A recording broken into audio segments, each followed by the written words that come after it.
Hello students, आज हम भारत की विदेश नीति की विशेषताएं करेंगे। इसके पूर्व मैं भारत की विदेश नीति के उद्देश्य और निर्माणकारी तत्व आपको बता चुकी हूँ।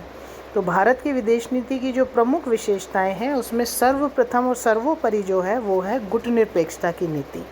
तो भारत ने दोनों गुटों से पृथक रहकर अपनी विदेश नीति अपनाना ज़्यादा सही समझा। अगर गुटनिरपेक्षता के हम वो देखें कि अगर गुटनिरपेक्षता क्या है तो हम देखेंगे गुटों से पृथक रहना, शीत युद्ध में भाग न लेना तथा अंतर्राष्ट्रीय स्तर पर सभी निर्णय अपने आप लेना और विरोधी गुटों के बीच संतुलन बनाए रखना, यह आपकी गुटनिरपेक्षता की नीति है। जब हम पूरा गुटनिरपेक्षता करेंगे तो मैं आपको अच्छे से गुटनिरपेक्षता की नीति को समझाऊंगी। दूसरी जो हमारी विदेश नीति है वो है शांति की विदेश नीति। भारत की विदेश नीति सदैव ही विश्व शांति का समर्थक रही है। भारत ने प्रारंभ से ही महसूस किया है कि युद्ध और संघर्ष भारत के विकास को अवरोध कर सकते हैं या अवरोधक तत्व हो सकते हैं। तो उसने शांति की विदेश नीति के तहत ही निशस्त्रीकरण को प्रमुख आवश्यक माना है और भारत ने कभी भी परमाणु गुटों से या यूं कहें कि किसी भी संधि से, जो इस प्रकार की संधियां होती हैं जिसमें परमाणु हथियार बनाए जाते हैं, उनसे दूर रहने की नीति अपनाई है। इसी में CTBT आपकी व्यापक परीक्षण प्रतिबंध संधि आती है। तो भारत ने इन सभी संधियों से दूर रहने की नीति बनवाई है। मैं अभी आपको शॉर्ट में ये सब चीज़ें समझा रही हूँ। फिर नेक्स्ट है उसका मैत्री और सह अस्तित्व की नीति। भारत की विदेश नीति मैत्री और सह अस्तित्व पर जोर देती है। भारत की ये धारणा रही है कि विश्व में परस्पर विरोधी विचारधाराओं में सह अस्तित्व की भावना पैदा हो। यदि सह अस्तित्व को स्वीकार नहीं किया जाता तो आणविक शस्त्रों में समूची दुनिया का विनाश हो जाएगा। इसीलिए भारत ने बहुत सारी संधियां की, जैसे भारत नेपाल, भारत इराक मैत्री संधि, भारत जापान शांति संधि, भारत मिश्र शांति संधि, भारत सोवियत मैत्री संधि, भारत बांग्लादेश मैत्री संधि आदि। फिर भारत की जो विदेश नीति रही है वो है दोनों विरोधी गुटों के बीच एक पुल बनाने की नीति रही है।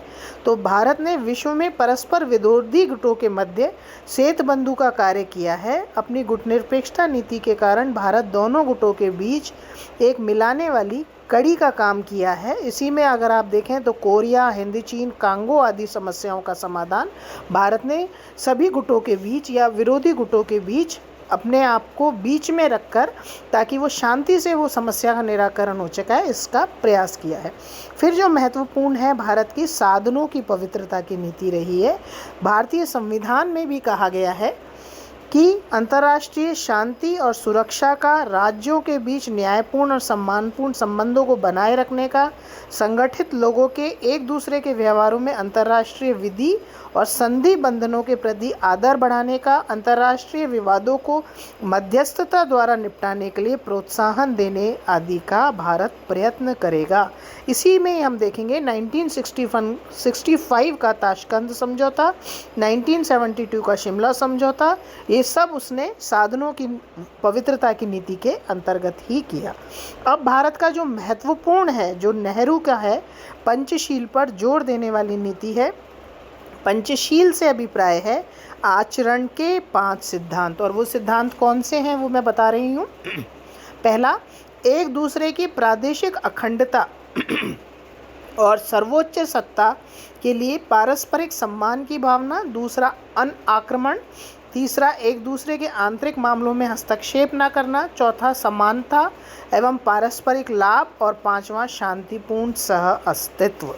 नेक्स्ट है जो भारत की विदेश नीति की महत्वपूर्ण विशेषता है वो है साम्राज्यवाद और प्रजातीय विभेद का विरोध। ये आप जानते ही हैं कि हम बहुत सालों तक, बल्कि यूँ कहें दशकों तक ब्रिटेन के उपनिवेश रहे हैं।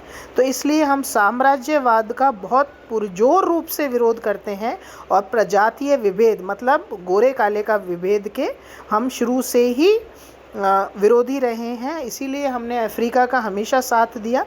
1956 में इंग्लैंड और फ्रांस ने मिलकर मिस्र पर आक्रमण किया और सुएज नहर को हड़प लेना चाहा। ये साम्राज्यवाद के विरोध की घटनाएं हैं। इसी प्रकार भारत ने लीबिया, टूनेशिया, मोरक्को, मलाया, अल्जीरिया आदि देशों से स्वतंत्रता संग्राम का पूरा समर्थन किया। हिंद चीन, वियतनाम, कंबोजिया, लाओस आदि में अमेरिकी हस्तक्षेप का भारत ने विरोध किया और समस्त प्रजातीय विभेद का भारत हमेशा से विरोध करता रहा है। जो नेक्स्ट और लास्ट है इसमें आपका है संयुक्त राष्ट्र का समर्थन करने वाली नीति। हम संयुक्त राष्ट्र के सिद्धांतों को पूर्णतः मानते आए हैं। हम संयुक्त राष्ट्र संघ के अस्थायी सदस्य भी हैं और स्थायी सदस्यता के लिए हम बार बार डिमांड कर रहे हैं। तो भारत 1950 से 51 के दौरान सुरक्षा परिषद का सदस्य रहा। ये एक कहानी है। 1967 से 68, 1972 से 73, 77 से 78, 84 से 85, 91 से 92 उसे सुरक्षा परिषद में रहने का अवसर प्रदान रहा है। भारत अब तक संयुक्त राष्ट्र के 69 शांति अभियानों प्रचलनों में 48 मिशनों में 1,80,000 से अधिक सैनिकों की तुलना में समग्र योगदान के साथ संयुक्त राष्ट्र शांति अभियानों के लिए देश में सैनिकों के योगदान के बीच मजबूत स्थिति में रहा है। 31 अक्टूबर 2015 की स्थिति के अनुसार भारत लाइबेरिया में संयुक्त राष्ट्र मिशन पर पहली बार गठित पुलिस इकाई सहित 10 संयुक्त राष्ट्र शांति स्थापना मिशनों में तैनात 7796 कर्मियों के साथ तीसरा सबसे बड़ा योगदान करता रहा है। भारत ने संयुक्त राष्ट्र में 11 दिसंबर 2014 को संयुक्त रूप से प्रायोजित करते हुए 177 देशों के साथ अंतर्राष्ट्रीय योग दिवस रिकॉर्ड संख्या के साथ मनाया। वैश्विक स्वास्थ्य और विदेश नीति के अंतर्गत भारत द्वारा प्रस्तावित प्रारूप संकल्प A1691L17 अंगीकार किया गया। इस संकल्प से प्रत्येक वर्ष 21 जून को, याद रखिएगा, प्रत्येक वर्ष 21 जून को संयुक्त राष्ट्र अंतर्राष्ट्रीय योग दिवस मनाया जाएगा। ठीक है, तो अब ये आपकी भारत की विदेश नीति की विशेषताएं हैं। अब हम भारत की विदेश नीति या भारत के पड़ोसी राष्ट्र नेक्स्ट आपके टॉपिक के रूप में करेंगे। Thank you.